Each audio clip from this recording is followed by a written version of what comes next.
Bonjour, aujourd'hui les réactions d'oxydoréduction. Commençons par la définition. La réaction d'oxydoréduction est une réaction chimique au cours de laquelle les espèces chimiques échangent des électrons, notés E-.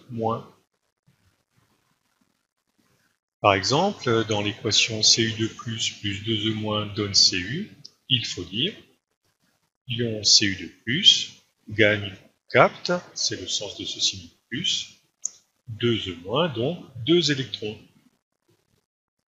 Par définition, l'ion Cu2+ est un oxydant. Autre exemple, dans l'équation Fe flèche Fe2+, plus 2E-, il faut lire le fer donne ou produit 2 électrons. Par définition, le fer est un réducteur. Si on résume, l'oxydant gagne des électrons, subit une réduction. C'est une définition. Le réducteur produit des électrons, subit une oxydation, c'est une autre définition. Une réaction complète peut se faire si on mélange un oxydant et un réducteur. Dans notre exemple, l'ion Cu2+ est l'oxydant et le fer le réducteur. On écrit donc deux demi-équations. La première, Cu2+ plus 2E- donne Cu, et la deuxième, Fe, donne Fe2+ plus 2 électrons.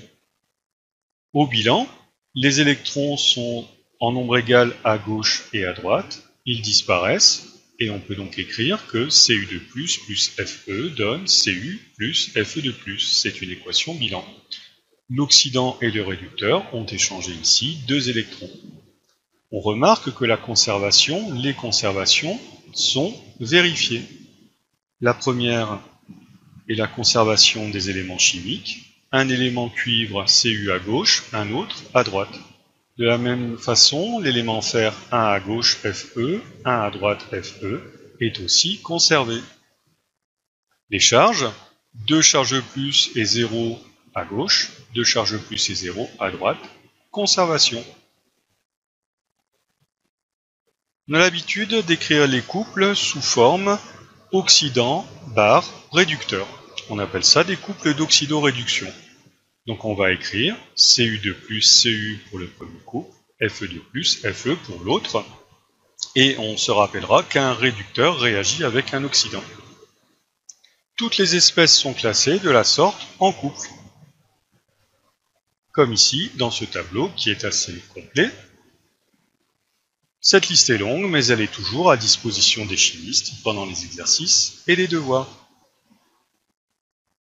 On verra que selon les couples, il y aura un échange de 1, 2 ou 3 électrons.